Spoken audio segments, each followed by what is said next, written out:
Et bonsoir les factieux et bienvenue dans votre émission de politique sans morale. Alors ce soir on va faire un- On va commencer par des petites infos pour vous mettre en jambes. Une petite blague ou deux sur Macron et des trucs qu'il a pu dire. Oui, c'est lui qui a fait la blague sans le vouloir je crois. On va parler des Intervilles comme d'habitude pour s'amuser, histoire de faire descendre un peu la pression. Puis on enchaîne sur la rubrique habituelle de mise à niveau des rapports de force, avec un passage chez nos amis les Belges qui est pas piqué des hannetons. Grosse rubrique sur l'Assemblée nationale, un bon truc bien solide. Et puis on va finir sur une distribution de mandales, hein, c'est pour une fois. Maintenant que le sommaire est fait, prenez un oreiller au cas où vous vouliez hurler dedans, un seau à vomi comme d'habitude si vous êtes sensible. Et puis c'est parti pour l'émission. Alors, partie 1, infos diverses. Alors, nous avons une analyse de bistrot qui commence notre émission. Madame Bachelot, La voisine qui touche une allocation de mère isolée alors qu'elle ne l'est pas, la personne irrégulière qui utilise la carte vitale d'un assuré social, c'est ce qui énerve les Français. ouais, oui, tout à fait. Pour elle, donc les Français sont plus en colère contre leurs voisins qui gagneraient 10 euros d'APL en trop, ou enfin que contre les milliardaires enfin contre les milliards qui manquent dans les caisses de retraite à cause enfin dans les caisses à cause de l'évasion fiscale. Ou l'optimisation fiscale, hein, c'est la même espèce de saloperie, et qui a potentiellement participé au fait qu'il y en ait un qui nous ait fait passer la réforme des retraites. Hein, je rappelle, la réforme des retraites, c'est 15 milliards de déficit en 2030 ou 35. La fraude fiscale, c'est minimum 80 milliards. On n'est pas sur le même sujet. Ensuite, on va parler de l'inflation. Près d'un Français sur deux dit vivre avec moins de 200 euros à partir du 10 du mois, dont 31% avec un maximum de 100 euros, d'après une étude IFOP pour mon petit forfait que nous dévoilons tout ça. Voilà, donc un tiers des Français ont moins de 100 euros pour finir le mois. Mais laissons Bruno Demande, le ministre du Renflement brun, continuer à demander. D'ailleurs, son ultimatum contre les industriels de la grande distribution, ça se terminait avant juin. Vous en avez entendu parler, vous, de ce qu'il a fait? Ouais, et moi non plus. Du tout. Là. Ensuite, petite partie, une loi qui a été votée. Un- L'unanimité est rare à l'Assemblée, mais elle s'est faite autour de cette loi visant à encadrer l'activité et les méthodes des influenceurs. On ne va pas bouder notre satisfaction.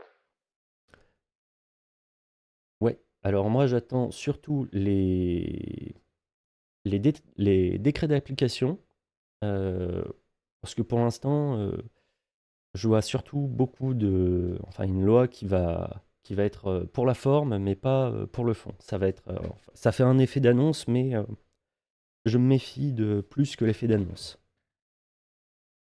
Ensuite, on serait le troisième meilleur système de santé au monde, après Taïwan et la Corée du Sud. Ouais, du Sud, pas du Nord, hein, faut pas déconner. Ça sur des critères, de nombreux critères, hein, les professionnels, les équipements, les docteurs et les coûts. Bah, c'est une raison de plus pour pas le laisser se faire détruire par le gouvernement. Hmm. Si jamais, parce que ça aussi c'est dans les tuyaux, hein, de pouvoir remplacer le système de santé par du santé privée comme aux États-Unis. Donc, on va essayer de rester sur ce système de santé-là qui, malgré tous ses défauts, est encore le troisième meilleur du monde. Ça vous donne une idée du reste du monde d'ailleurs. Euh, il y a ensuite une dernière petite info. Une ancienne ministre qui avait un tout petit peu mal fait sa déclaration de patrimoine. Je ne sais pas si vous vous plantez souvent dans vos déclarations de patrimoine, hein, mais là, elle s'est planquée de 3,9 millions d'euros. L'ex-ministre Caroline Cailleux réévalue son patrimoine à la hausse. Non, mais voilà, enfin, je sais pas pour vous, mais allez peut-être dire à Madame Bachelot, si vous avez son contact, que si j'avais une voisine qui fraudait sur le fait d'être mère isolée ou une ancienne ministre qui se plante de 8 fois le patrimoine français, moyen des Français dans sa déclaration, il y en a un qui me met un peu plus en rogne que l'autre. Mais on va essayer de rester calme quand même, hein, on est encore qu'au début de l'émission, on va être sur quelque chose de tranquille. Ensuite, ouais, Macron. Non, une cravate saumon. Dans les années 90, je voulais bien. En 2007, pour un mariage, non, laissé aux années 90, qui était aux années 90. Mais pas- voilà, ça c'était pour aussi détendre un peu l'atmosphère. Là, là. Après, là, il a fait une nouvelle petite déclaration sur Twitter. C'est un grand jour pour les Hauts-de-France, pour notre pays et pour l'Europe. La France ouvre sa première giga-usine de batteries automobiles. 2000 emplois, 50 000 batteries électriques d'ici 2030. ACCV va le faire à Douvrin. Seulement, quand on regarde un tout petit peu l'antériorité du truc, eh ben, il y avait une usine de moteurs avec 1200 personnes qui travaillaient dedans, 400 salariés seulement qui ont pu être pris. Et bon, en termes de consommation, c'est pas mal, hein, c'est les Chinois qui vont être contents, vu le lithium que ça a consommé. Oui, le lithium. Les Chinois, oui, qui vont faire travailler l'Afrique, hein. Parce que là, l'Afrique, c'est l'Afrique qui va faire comment dire, qui va aller miner les minerais nécessaires, hein. En gros truc bien européen, cette usine. On espère donc 2 milliards, 2000 emplois pour 2035. Il y a eu 1 milliard 3 d'aides publiques françaises et allemandes. Mais bon, le lithium, il n'est pas en France, hein. Vous n'avez pas de mine de lithium en France, il n'y a pas ça. Ensuite, on va aller sur du plus calme, toujours tranquille, hein, pour commencer l'émission. Les Intervilles du Sbeul. L'Australie est le premier producteur de lithium au monde, représentant plus de la moitié de production mondiale. Bolivie, Chili, Argentine. T'as vu la tronche des mines à ciel ouvert en Amérique du Sud? C'est parfait pour l'environnement, hein. On va pas polluer en France, on va le faire polluer ailleurs. Et en Australie, c'est juste parce que c'est un gros désert et que l'Australie veut ta mort, comme dirait un célèbre youtubeur. Mais derrière, ouais, non, c'est pas aussi. Après, est-ce qu'il y en a pas en Afrique? Non, ils font beaucoup de cobalt en Afrique et ce genre de choses. Effectivement, plus que. Enfin, le lithium-ion, c'est peut-être plus effectivement l'Australie qui va nous fournir. Ça reste toujours une catastrophe écologique. Et ils vendent ça comme étant parfait pour la. Comment dire? Parfait pour l'écologie européenne. Ça rentre pas dans. Ça compte pour le calcul des autres. Ensuite, casserolade à Mio, qui s'est achevée par un certain nombre d'interpellations. Mais on note 3 ministres présents, casserolade, chaque ministre compte pour 4. Il manquerait 12 tranches de nucléaire si on passe les voitures en électrique. Non, mais ça n'existe. Ça va être une grosse blague, ça aussi. Ça va être une énorme blague. Donc, Mio, 3 ministres présents, donc forcément, ça compte pour beaucoup. Mais avec des gens qui finissent au poste pour le droit à manifester. C'est bien quand même. Je dirais bien vive la démocratie, mais vous allez voir qu'on n'a plus rien à attendre, malheureusement. Je crois que ça se sent que je suis un peu salé. On va essayer d'être plus joyeux. Angers, qui a aussi accueilli donc hier hier ou cet après-midi, la première ministre, donc la première ministre, on rappelle, c'est x5. Toujours bon à prendre, Angers. Clermont-Ferrand. Clermont-Ferrand qui a accueilli la ministre de l'Enseignement supérieur. Donc, 4 points faciles. Là, vous voyez, elle est en train de se pencher parce qu'il y a tellement de bruit de casserole qu'elle n'arrive pas à entendre. Salut Kouro. Elle n'arrive pas à entendre correctement la personne en face d'elle parce qu'il y a trop de boucans de casserole. Non, on va arrêter avec le direct info. Je pense que direct info, direct info. Qu'est-ce qu'on a? Parce que j'ai vu un truc qui pourrait être intéressant. Non, ça attendra dans ce cas-là. Ah, non, c'est bon. Ce sera pas pour nous pour ce soir, ne vous inquiétez pas. Sinon, j'aurais mis directement Twitter. Ah là là. Et puis, Elisabeth Borne, elle s'est pris 2 casserolades en très peu de temps. Puisqu'elle est aussi passée en Mayenne pour se prendre une casserolade. Ça prend très cher. Enfin, juste après Angers, la Mayenne a suivi, hein. Où qu'ils aillent, ils se font casseroler. Et ça, c'est beau. C'est très très beau. Par contre, là, on attaque. Là, c'était la partie tranquille, la partie facile, les intervilles. Derrière, on va attaquer la mise à niveau. Parce qu'on a pas mal attaqué la mise à niveau sécuritaire, tout ce qui touche de la France, mais on a nos voisins belges qui sont à un niveau d'emmerde, mais là, c'est incroyable. C'est pas du gros sécuritaire à la Darmanin, pas de LBD 40, pas de grenades lacrymo. Non, non, là, c'est une taxe kilométrique. Les Belges vont être obligés, en fait, de déclarer leur déplacement sur une application. Parce que si les caméras voient, il y a des caméras pour lire des cartes, les plaques des voitures partout en Belgique, je suis allé vérifier. Si ces caméras-là voient la voiture et que le déplacement n'a pas été déclaré à l'avance sur l'application, eh ben, ils se prennent une amende. Donc, petit cumul, une taxe au kilomètre, une géolocalisation et une obligation d'avoir un smartphone. Hein, droit à la déconnexion? Ouais, parfait, parfait, parfait, parfait. Je vous mets quand même les liens, parce que donc il y a le lien du tweet en question et il y a le lien d'une cartographie faite par les autorités belges pour dire où sont les caméras en question. Surtout que les caméras, ils ont fait un petit ajout récemment. Donc voilà les deux liens nécessaires, je les mettrai aussi en description de la vidéo sur YouTube. Abonnez-vous à la chaîne YouTube comme d'habitude.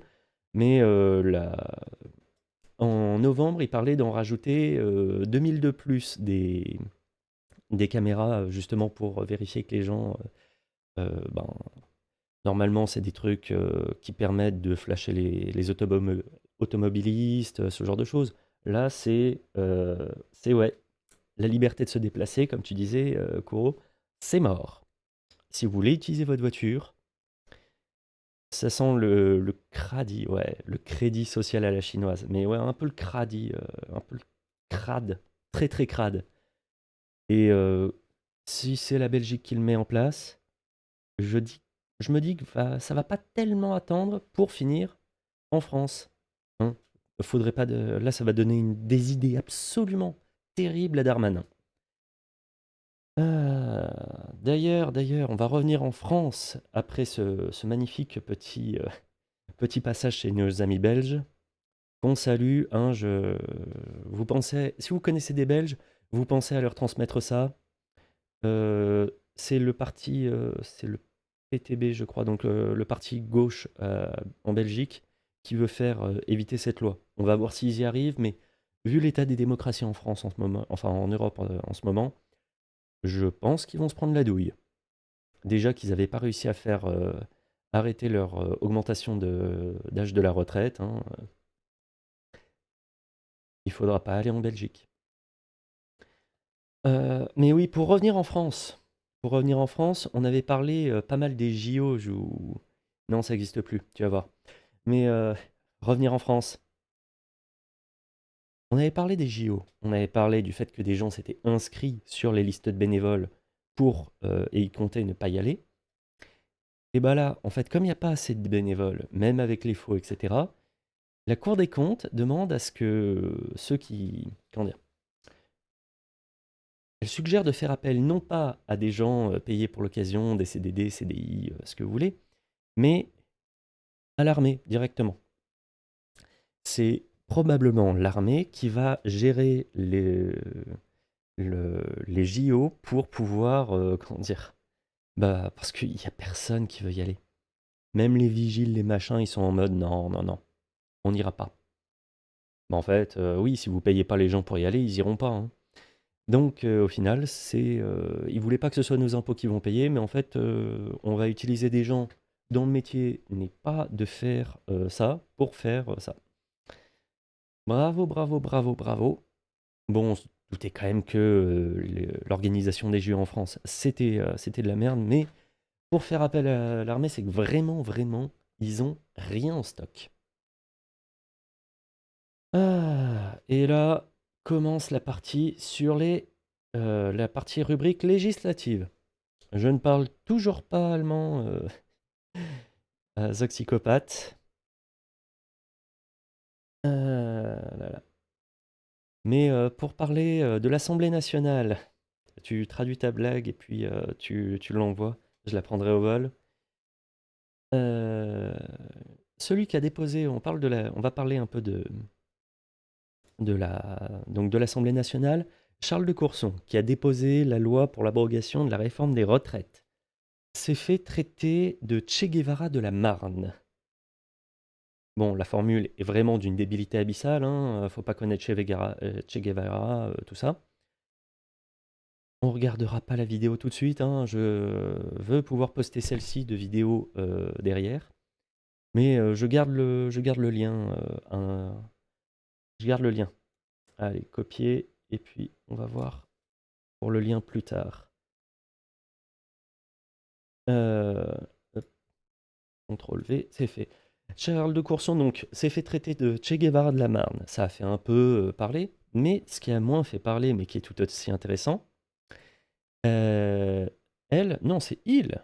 Il a déclaré enfin, il a dit que Charles de Courson était, un Che Guevara et le «il» en question, les gens, ben, en fait, le connaissaient pas, mais ils sont allés vérifier un peu qui c'était et ce qu'il avait fait et sa page Wikipédia. Comment dire? Il a bien fait de l'ouvrir, lui. Je ne le connaissais pas, ce député, dont j'ai été lire la fiche Wikipédia qui vaut le détour. Condamné pour fait de violence sur son enfant de 4 ans. Rien que ça. Dans le détail, c'est encore pire que ça quand on regarde. 2020, il est condamné pour avoir frappé son fils de 4 ans. 2021-2022, il y a des plaintes, mais il n'est pas condamné pour insuffisamment caractérisé. Et depuis 2023, il a une nouvelle plainte pour un autre truc. C'est pour, alors je vous lis, prise illégale d'intérêts et détournement de fonds. Magnifique, hein?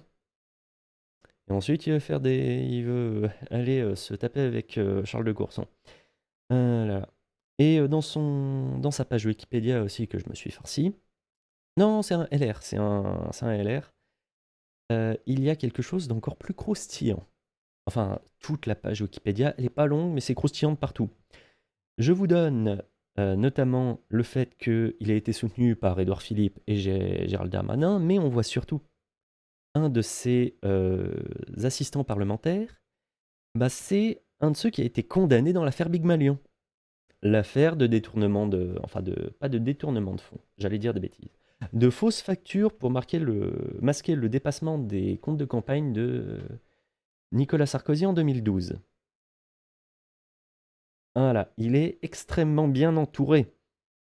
Et on note, dernier petit truc, je ne sais pas si ça vient d'une erreur de Wikipédia ou pas, mais que pendant à peu près 3 mois, eh ben en fait, il a cumulé il a cumulé le fait d'être un député français, vous voyez, en fonction depuis le 22 juin 2022, et le fait d'être maire.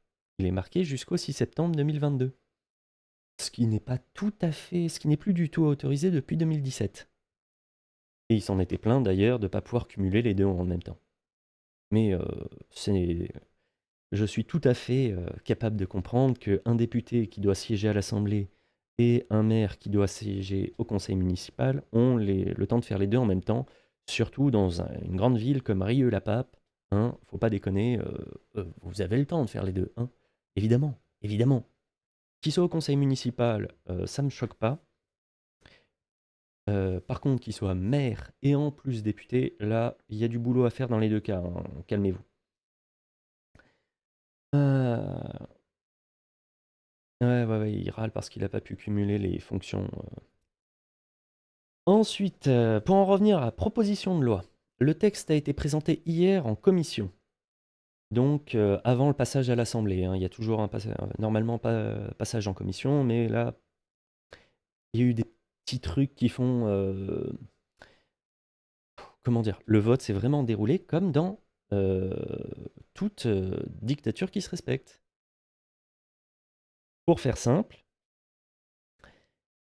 ils ont pris une salle trop petite, je ne vais même pas vous mettre le truc, mais ils ont pris une salle trop petite pour accueillir tous les députés. Une salle, la salle était tellement petite que les journalistes ont été virés de la salle, selon l'opposition. Sur les députés qui, comment dire, qui étaient présents pour le vote, il y en a qui ont été changés à la dernière minute, ou quasiment à la dernière minute, parce qu'il y en a deux députés LR qui en fait étaient frondeurs, on va dire, et étaient prêts à voter pour l'article en question. Et donc c'est encore les Républicains qui ont sauvé le cul de la Macronie. Mais ça, on le savait, ils sont pas dans l'opposition. Hein. Et ah oui, pour rappel, l'article 1 dont il est question, c'est l'article qui dit l'âge de la retraite est à 62 ans. C'est le seul qui était visé, c'est le seul qui posait problème pour le gouvernement. Et donc derrière, c'est le seul qu'il fallait faire sauter. Ensuite, vous échangez les liens entre vous, hein, évidemment. En plus, ça fait monter le référencement et n'hésitez pas à discuter bien entre vous et vous à taguer les uns les autres. Ensuite, nous avons la défense. La défense, parce qu'on leur a reproché tout ça. Mais la défense du gouvernement, ça a été la même que d'habitude. C'est démocratique, circuler, il n'y a rien à voir. Là, là. Le président de la commission des finances aurait dû déclarer irrecevable l'article 1 de la proposition de loi Lyotte puisqu'il est contraire à l'article 40 de la Constitution. C'est faux, évidemment, on l'a vu dans l'émission précédente. CF, le fil Twitter de François Malle au Sénat, qui vous explique en long, en large et en travers, et qui est même dans... qui a été entièrement dans un article, enfin pas un article, mais un billet de blog de Mediapart, pour expliquer en détail pourquoi ça marchait. Donc, faut que je vous le retrouve, mais pour vous dire que c'est tout à fait constitutionnel, et à partir de là, l'enlever, c'est peut-être ça qui est anticonstitutionnel. Je vais vous le retrouver, et en plus vous pourrez le partager, copier le lien, vous pourrez le partager à vos amis qui n'ont pas Twitter, ce sera très très bien. Alors, juste, je fais un petit tour de passe-passe, par où je passais? Oh bah tiens, puisqu'il y en a deux, je sais qu'ils ont le truc. Est-ce que,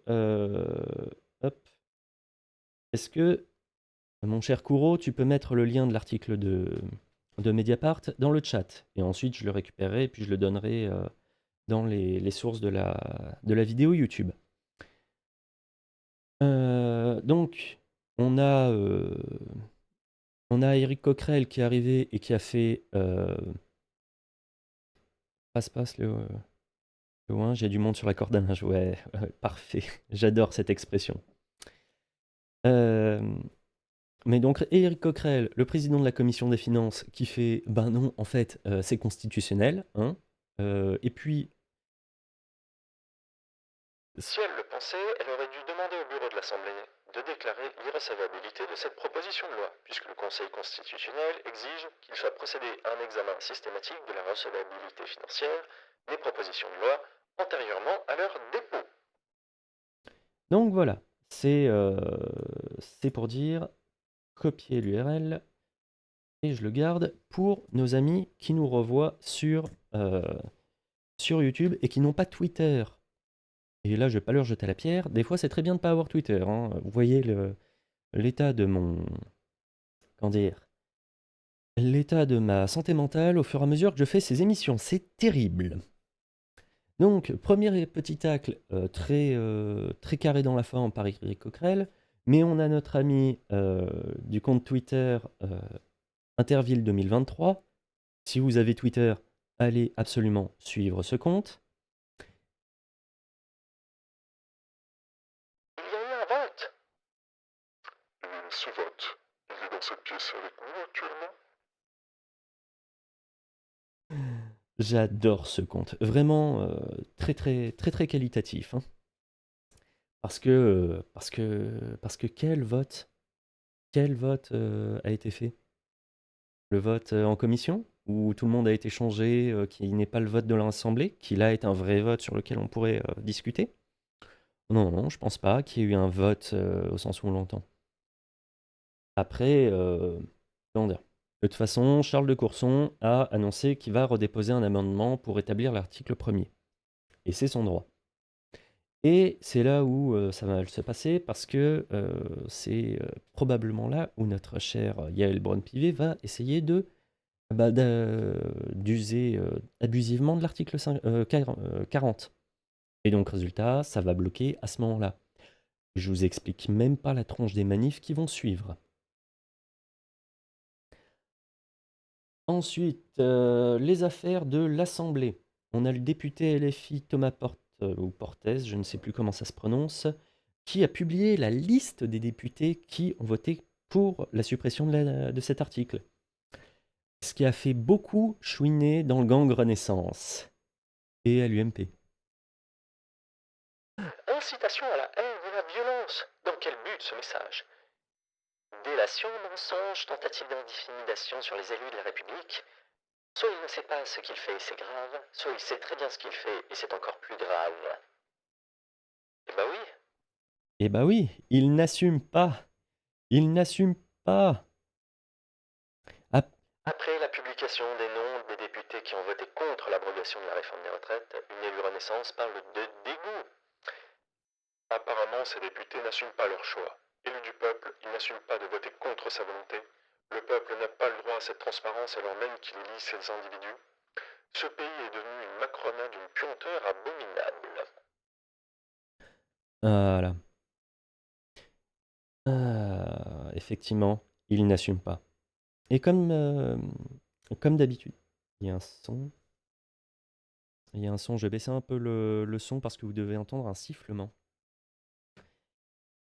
Et oui, ouais, t'arrives pas à verser des larmes toi non plus. On est d'accord. Mais avec BFM, on s'aperçoit d'un truc depuis quelques temps. Ce qui s'est passé, c'est que je voulais écouter la vidéo qui est sur le tweet. Et bah, vous savez quoi? C'est impossible de lire une vidéo parce que c'est une image. On ne peut pas, ils ne postent plus de vidéos pour la défense. Sinon, ils se font tacler à chaque fois. Ils se font terminer. C'est quand même incroyable, cette connerie. Là là. Et la dernière à avoir pleuré là-dessus, la dernière, vraiment, ça fait... oh là là. Ce tweet est une honte absolue. Vous traitez des députés de criminels parce qu'ils ne pensent pas comme vous. Vous placez une cible sur chacun d'entre eux. Votre conception du pouvoir, c'est la menace et la pression. C'est la dictature. Voilà. Donc une liste que vous pouvez trouver facilement, qui en plus est d'intérêt public parce que les gens ont bien envie de savoir qui ça concerne, hein. Il y a même des gens qui ont pris cette liste et l'ont imprimée sur leur devanture de commerce. Et même les vieux macronistes ont fait c'est n'importe quoi, c'est de la dictature. Et ils ont fait Macron démission. Et je dis pas ça du tout pour pouvoir caler ensuite les hashtags dans la description de la vidéo YouTube. Mais voilà. Et ça a permis un bon tweet de critique de quelqu'un que j'ai déjà un peu taclé ici, mais qui là a fait vraiment quelque chose de très, très, très, très propre.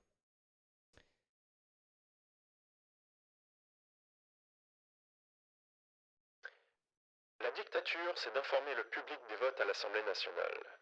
Comme chacun sait.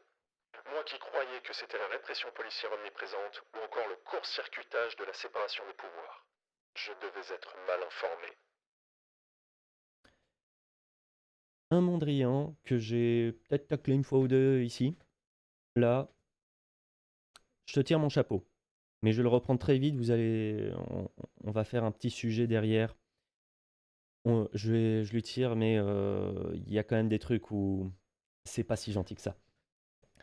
Mais là, sur le coup, c'est du beau boulot. Je m'incline.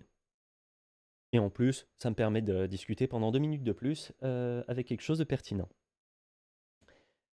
Là. Et je sais pas si vous avez remarqué, mais depuis quelque temps, je traite le gouvernement de mafia. Un peu pour faire référence à une certaine web-série dont le 4e épisode vient de sortir. Je sais pas si vous avez vu, hein, dans le doute, vous irez voir le lien dans la description de la chaîne Twitch. Et pour ceux qui regardent sur YouTube, je vous mettrai aussi le lien sur YouTube, ne vous inquiétez pas. Mais tu l'as partagé, merci à toi. Mais cette petite habitude que j'ai prise, notamment grâce à ça, de parler de mafia gouvernementale, j'ai pas été le seul à le faire. Si bien que vous avez Madame Aurore Berger qui s'est sentie obligée de dire de réagir cette information.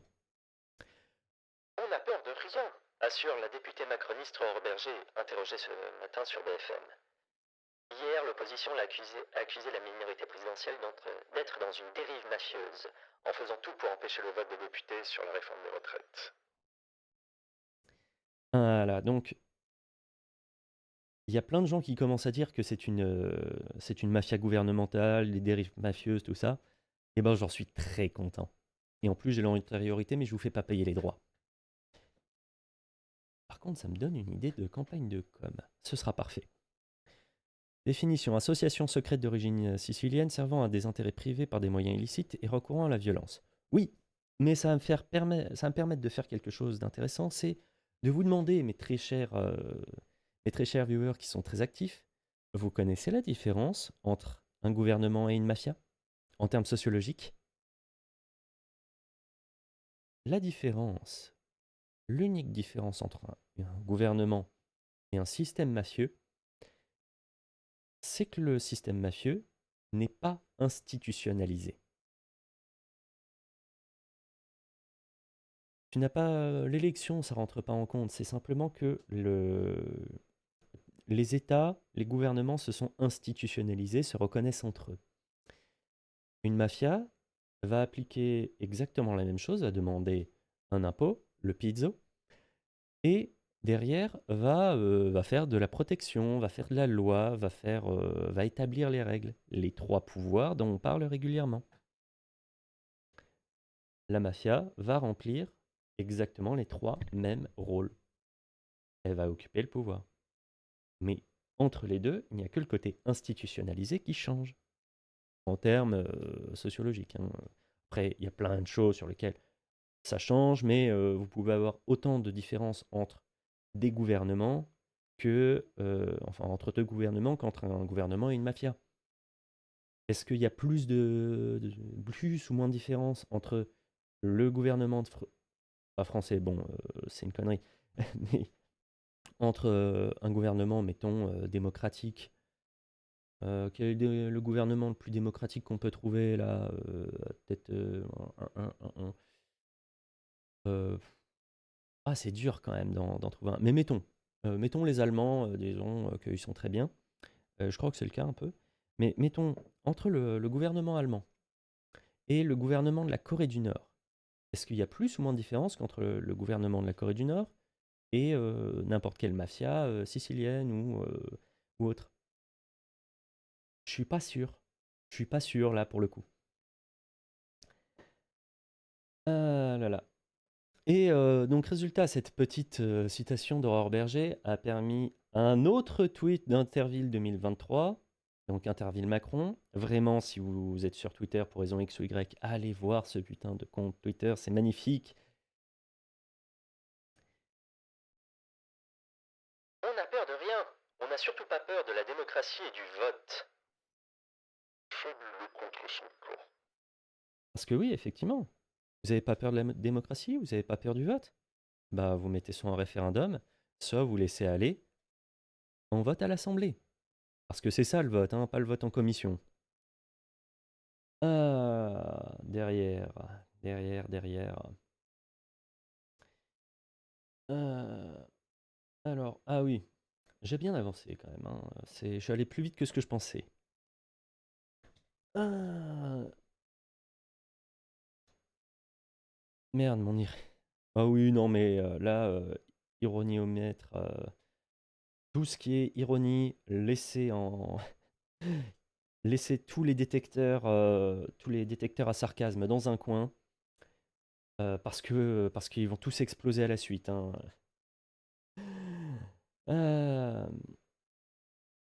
dans le foutoir, ah oui, dans le foutoir qui accompagne toute cette affaire de réforme des retraites, on a des vieux dinosaures de la politique qui essaient de survivre et de réapparaître.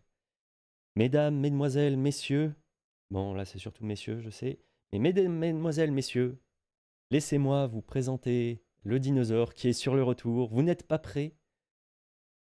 Préparez le seau à vomi ou le coussin pour hurler parce que vous avez le grand comeback du jour, c'est Ségolène Royal. Vous vous y attendiez pas à celle-là, avouez. La réforme des retraites a été imposée par l'Europe, déclare Ségolène Royal sur Europe 1. J'avais dit de garder le seau pas loin.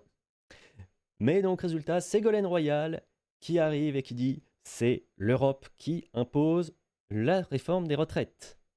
Alors, sans dire si c'est vrai ou pas, je lui propose, je lui propose quand même si vous avez son contact, un pigeon voyageur, tout ce que vous voulez, allez lui dire que quand même, au Parlement européen, il y a 2 députés qui ont fait un discours pour alerter le Parlement européen sur les dérives autoritaires de la France. Oui, donc 2 de nos députés européens qui ont été allés prévenir le Parlement.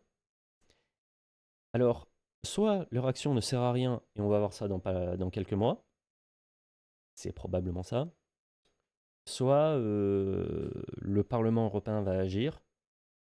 Bon, là c'est un vœu pieux, hein, je suis en train de quasiment de prier pour ça, mais effectivement, il y a une des deux solutions qui se passe pas bien. Donc soit les cocus, c'est les députés européens, soit c'est Ségolène qui est une cocu. Je pense que pour une fois, ce sera pas elle la cocu. Cette blague est beaucoup trop graveleuse. Sortons un peu de tout ça. J'ai rien pris comme drogue, s'il te plaît. Je ne bois pas et je ne fume pas avant. Enfin, si, je vapote avant le live, mais pas d'alcool. Jamais, jamais, jamais. Comme ça, je suis sûr de bien maîtriser les conneries que je peux dire. Sinon, je dérive. Déjà de base, je peux dériver sur des bêtises, notamment la blague de Ségolène à des cornes, mais si en plus je buvais, ce serait déjà pas très professionnel. Voilà. Et on va finir par un tweet qui est intéressant de monsieur Antoine Léaumont.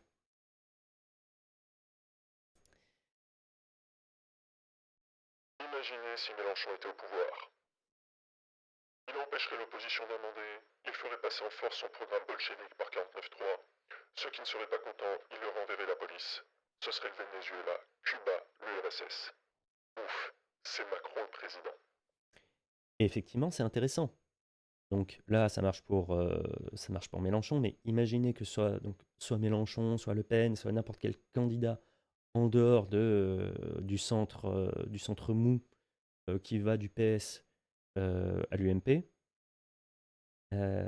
Si vous avez quelqu'un qui applique les mêmes méthodes en n'étant pas dans ce centre un peu large, c'est un dictateur.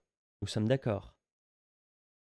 Et ben, ça va nous amener sur la dernière rubrique de l'émission, la rubrique lutte des extrêmes et du centre. J'ai branché mes détecteurs, ils se mettaient à clignoter dans les couleurs pas inscrites dans le manuel. Ouais, fais attention, ça pourrait clignoter rouge-brun dans pas longtemps. Parce que on va faire une petite distribution de baffes. Toute petite. Et de bons points parce qu'il y en a aussi. Parce qu'il y a tout le monde qui dit il faut lutter contre l'extrême droite, sauf le RN, mais ils le font, enfin c'est du n'importe quoi en continu, dans soit la manière dont ils le font, soit est-ce qu'ils luttent contre l'extrême droite. Vous allez comprendre très vite. Parce que on va parler de toujours Madame Aurore Berger, hein, qui est arrivée en disant que Par 2 fois, le président de la République a empêché l'extrême droite d'arriver au pouvoir. Nous sommes les seuls à combattre résolument l'extrême droite. et vous voyez donc le reste du tweet qui dit que c'est une ânnerie. Parce que voilà, tu as bien les références, hein. Parce que non, Macron a pas gagné 2 fois, enfin, a pas empêché 2 fois l'extrême droite d'arriver au pouvoir. Il a juste gagné 2 fois grâce au RN, parce que sans ça, il passait pas. Il a entretenu l'existence médiatique de l'extrême droite par la suite. Je rappelle juste l'épisode où il a téléphoné à Zemmour quand Zemmour s'était pris un œuf sur la tête pendant la campagne. Ça s'appelle quand même entretenir l'extrême droite. Ou quand, je sais pas, il y a son ministre de l'Intérieur qui a fait un débat avec Marine Le Pen en la traitant de molle. Quand ton ministre de l'Intérieur dit que l'extrême droite, la chef de l'extrême droite en France est molle, tu arrives et tu peux dire non, mais je lutte contre l'extrême droite. Quand tu cites Pétain dans tes discours, non, mais je lutte contre l'extrême droite. Quand effectivement tu le disais très bien, donc la première ministre dit une semaine, ouais, non, mais la LFI est plus dangereuse pour la République que le RN, enfin que l'extrême droite. Ou euh, quand 2 semaines après, elle dit un truc contre le RN, c'est le président lui-même qui arrive et qui fait non, non, mais on va arrêter de dire, enfin de faire des rapports à Pétain parce qu'en fait c'est une rhétorique des années 90 et qu'il avait dit derrière, on n'arrivera pas à faire croire aux gens qui ont voté pour elle que ce sont des fachos. Et vous comprenez qu'il ne le, il sait enfin pour lui, le RN n'est pas fasciste, donc exit le LRE, enfin le gang Renaissance qui lutte contre l'extrême droite. Ça n'existe pas. C'est de la poudre de perlimpinpin. Vous savez, petite anecdote inutile, que vous pouvez retrouver des t-shirts poudre de perlimpinpin sur la boutique officielle de l'Élysée. Voilà, maintenant vous le savez, pour savoir à quel point il se fout de la gueule du monde. Ah là là. Ensuite, pour montrer à quel point on lutte, enfin, la lutte contre l'extrême droite, des fois, ça part en couille, vous avez le fonds Marianne qui a servi à faire ça, à la lutte contre l'extrême droite. Et les réactions qu'il y a eu, donc normalement, le fonds Marianne, pour rappel, c'est un fonds qui devait être utilisé pour lutter contre l'extrémisme religieux, contre le... Voilà, c'était fait pour faire en sorte que les gens qui serait teinté par le CAP terroriste en 2 minutes, le fond Paty exactement. Normalement, ce truc-là était destiné à faire en sorte que les gens qui voulaient faire le CAP Daesh ne le fassent pas. Ça a servi quasiment pas à ça, absolument pas à ça même.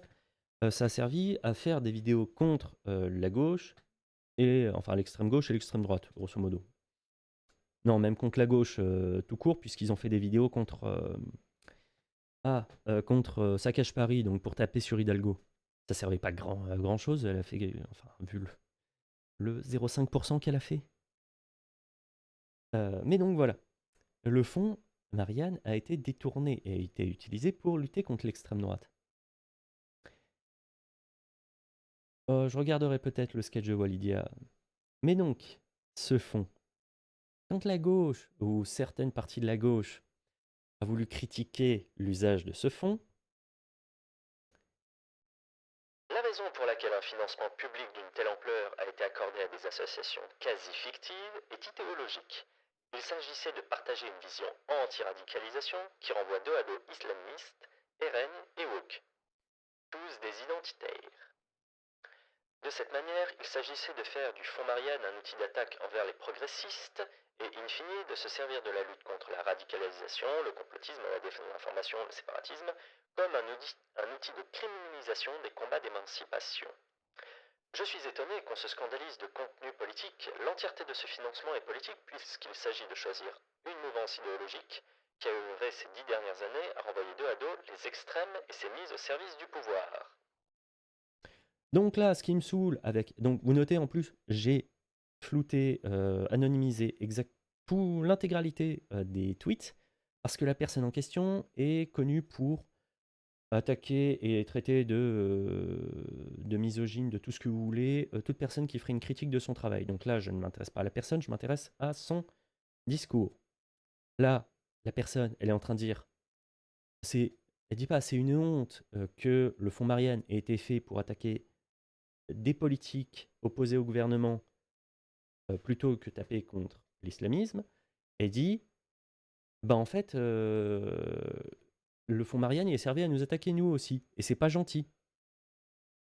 Non, en fait, tu ne dois pas valider quelque chose qui est illégal ou qui est une mensonge sur la marchandise. Parce que ça va finir par te revenir dans le museau. Voilà, le problème d'une partie de la gauche avec qui j'en ai marre, c'est qu'ils se disent, ils sont quasiment à se dire, ouais, mais en fait, si ça touche l'extrême droite, c'est bien, si ça venait à nous toucher, c'est mal. Il y a voilà, contre-attaque, je le cite quand même pas mal de fois, et c'est très utile. Par contre, là, ils ont fait tout un fil Twitter pour parler en fait, des militants de Zemmour qui se sont fait taper dessus par des antifas. C'est extrêmement... Il y a plein d'informations qui manquent en termes de est-ce qu'il y a des preuves contre eux ou pas. C'est c'est un peu squeaké. Et derrière dans les commentaires de ce fil, le premier truc que j'ai vu, c'est ça. Je vous laisserai mettre en pause ou autre. Il y a quelqu'un qui arrive et qui fait dernier truc. Faut pas donner des tartes aux fachos?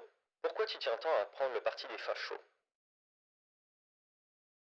Là où c'est assez surréaliste et assez grave, c'est qu'il faut se rendre compte que si vous appelez à la violence physique contre vos opposants, bah, ils vont probablement être violents eux aussi.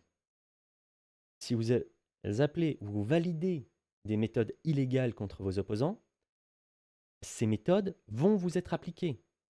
Arrêtez de rêver. Quand vous voulez valider quelque chose sur vos opposants et que vous êtes considéré par le pouvoir au même niveau qu'eux, parce que c'est un peu le cas en France, l'extrême gauche et l'extrême droite sont mises globalement selon la période et selon le besoin au même niveau de dangerosité. Si vous validez quelque chose qui va faire des dégâts à l'extrême droite, ça va revenir à l'extrême gauche. Macron, il va pas se gêner. Il va appliquer la même chose aux deux camps. Et basta. Et faut en revenir à notre ami dont nous avons parlé tout à l'heure. Si vous traitez la moindre personne dont la vie légère différemment de vous, soit de gauchiste, soit de facho, selon votre sensibilité politique, vous l'éloignez de vos combats. Parce que si le... La, voilà, hein, histoire que... J'ai souvent été en désaccord avec des gens de gauche et le résultat c'est que quasiment à chaque fois ça m'a fait aller encore plus à gauche. Comment font les droiteurs qui étaient auparavant de gauche et qui ont basculé à droite à cause des militants? Enfin, c'est simple, quand tu es le plus extrême des deux, forcément c'est pas toi qui vas partir de la gauche. Toi à la limite tu vas te décaler plus à gauche. Mais tu vas pas te faire jeter de ton camp. On va se rappeler d'un petit truc qui s'était passé, hein, parce que quand vous avez des gens qui se sont mis sur la gueule au 1er mai et qui se sont fait frapper pour des différences non pas de nature d'idéologie, mais de degré d'idéologie. Le PCF s'était fait taper dessus par des militants de gauche, et il y a des gens qui s'en sont, toujours le même, qui s'en sont félicités. Donc quand tu te félicites du fait qu'un militant qui idéologiquement, sa nature idéologique est la même que la tienne, le degré d'idéologie n'est pas le même que le tien, si tu te félicites du fait qu'il se fasse taper dessus, évidemment qu'il va s'éloigner de toi, c'est normal. Là là. Mais bon, un Mondrian, faut faire toute sa suite de tweets, vous en avez un bon pour 10 qui vous arrachent les cheveux. Là, c'est le cas où vous pouvez sortir les seaux à vomi. Hein. Euh, mais, comment dire? Pour en revenir à ce qu'il disait sur les gens qui étaient de gauche et qui ont viré à droite, c'est relativement réduit. C'est généralement les gens que je connais qui sont à gauche et qu'on traite de fachos et qu'on pousse vers la droite, ils restent quand même de gauche sur plein de trucs. Hein. Il y en a qui font le trajet entièrement. Il y en a qui font extrême gauche, extrême droite. Ça existe. Seulement, c'est absolument pas c'est absolument minoritaire. Et souvent, c'est pas les plus mauvais de l'équipe quand il s'agit de dézinguer leur ancien camp. Après, pareil pour l'extrême droite qui finit à l'extrême gauche ou autre. Mais généralement, ouais, les transfuges, les traîtres, ce que vous les appelez comme vous voulez, ça dépend de votre bord politique. Mais ceux qui viennent du camp d'en face, ils sont relativement bons pour pouvoir critiquer leur ancien camp. Il y en a un notamment, dont je connais un peu le dossier, qui est passé de l'extrême gauche à l'extrême droite. Andrea Cotarac, qui, donc là, vous voyez qu'il se fait taper dessus par la Jean-Luc Mélenchon TV, qui fait... Cher Faf Andrea Cotarac, Jean-Luc Mélenchon a lui préféré faire un emprunt populaire auprès des Français, tandis que votre patronne Marine Le Pen officielle a préféré, elle, la Russie et les amis de Poutine. Assumez votre soutien à Vladimir. Seulement quand vous avez quelqu'un comme Cotarac qui connaît le milieu et qui connaît le parti parce qu'il y a été avant, et que vous lui dites vous avez un soutien à Vladimir. Cher social-démocrate, je note en vous lisant que votre parti France Insoumise est passé de non-aligné à totalement agenouillé. Petit souvenir de 2015 lorsque vous n'étiez pas encore soumis. Et effectivement, il va retrouver l'extrait précis de Mélenchon qui est face à Salamé, qui vous dit non, il faut soutenir Poutine, il faut soutenir Bachar el-Assad, etc. Et à ce moment-là, ah bah effectivement, si tu ressors certaines choses, ça a très mal vieilli. C'est pour ça que c'est toujours dangereux de s'en prendre à un ancien traître. Il a plein de dossiers qui peuvent être qui peut utiliser à bon escient. Parce qu'en plus, en 2015, il était encore à la France Insoumise. Alors aujourd'hui, ça a un peu changé peut-être, mais il y a des soutiens qui ont très très mal vieilli. Et quand il vous sort ça, c'est qu'une partie de ce qu'il peut avoir, à mon avis. Faut toujours se méfier des anciens de votre parti ou de votre groupe. Que ce soit des anciens de gauche ou des anciens de droite. Ça peut faire des dégâts. Ah là là.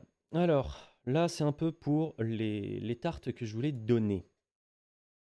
Je suis gentil parce que dans les trucs que j'aurais pu citer aussi de mémoire et dont on a parlé plusieurs fois ici, c'est les trucs complètement contre-productifs d'AFK retourner le poulet. Ok, Colonel Sanders.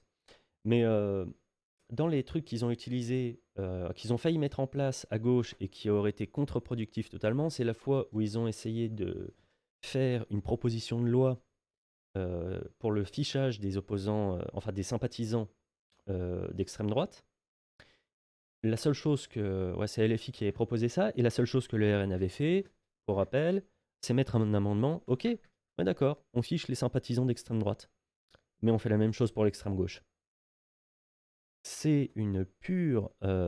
Enfin, c'est donner le bâton pour se faire battre, c'est vraiment donner la méthode à Darmanin pour se faire flinguer plus tard.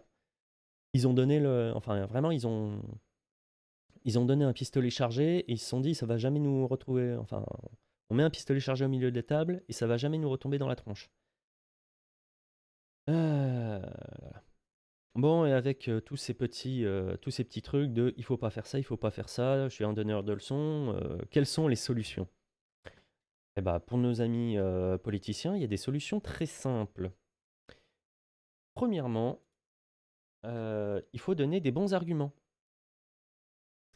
Antoine Léaumont, que j'ai déjà cité tout à l'heure, là, ça n'a rien à voir avec le côté gauche ou droite, hein, mais au milieu de la nuit, les députés RN ont voté la possibilité pour les propriétaires d'augmenter les loyers de 7,1%, c'est même 7,12%.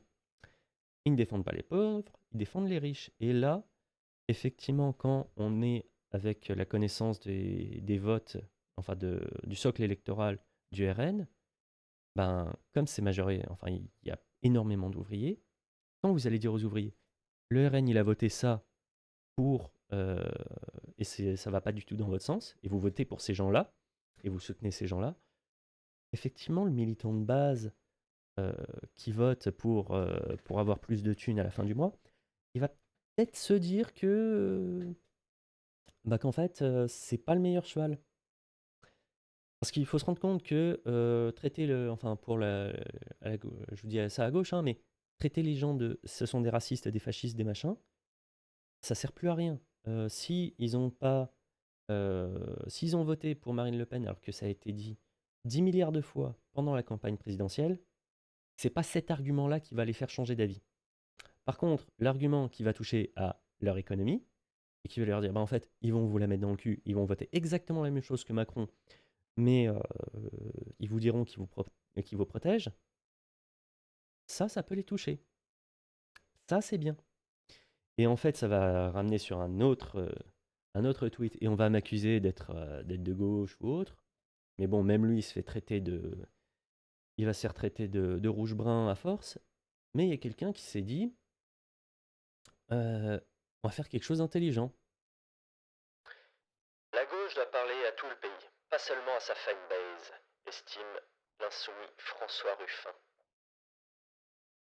Là, à mon avis, c'est quelqu'un qui a un peu appris de ce qui s'est passé pendant la présidentielle de 2022. La gauche a parlé à la gauche, et effectivement, elle n'a fait que consolider sa base. Mais non, vous ne gagnez pas le pays en parlant à votre fanbase. Ou alors vous avez la plus grosse fanbase. Mais visiblement, c'est pas ce qui s'est passé en 2022. Normalement, le principe d'une campagne présidentielle, ou d'une campagne électorale tout court, vous allez essayer de ramener le maximum de personnes, y compris en face, à voter pour vous.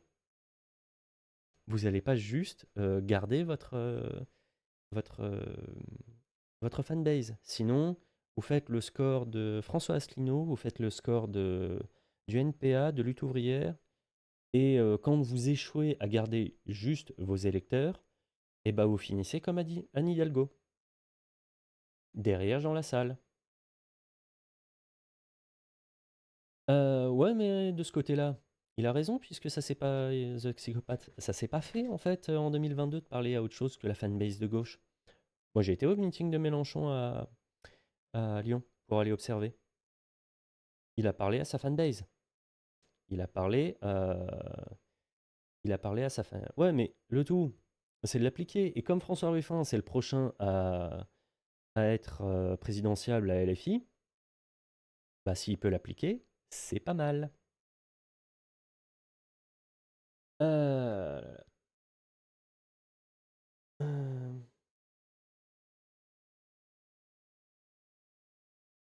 Oui, même Mélenchon l'a adoubé. Par contre, je crois que je vais être obligé de faire un passage par Twitter avant toute chose. Je viens de voir une information capitale. Voilà, je vais tricher un peu, je vais me l'envoyer à moi-même. Euh, euh, euh, euh, euh, euh, hop. Je vous demande, euh, je vous demande une seconde. Hop,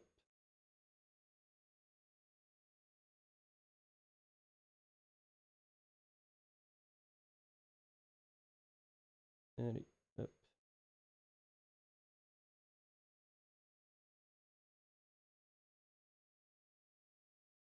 hop.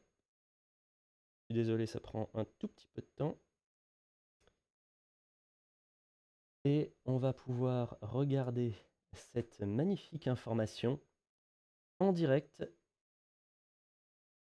On coupe le diaporama, on sélectionne le navigateur. Voilà. Accusé l'an passé de manipulation de l'information, le cabinet français d'intelligence économique Avisa Partners va aider l'Union européenne à lutter contre la désinformation. Vous adorez mes nouvelles de dernière minute, hein?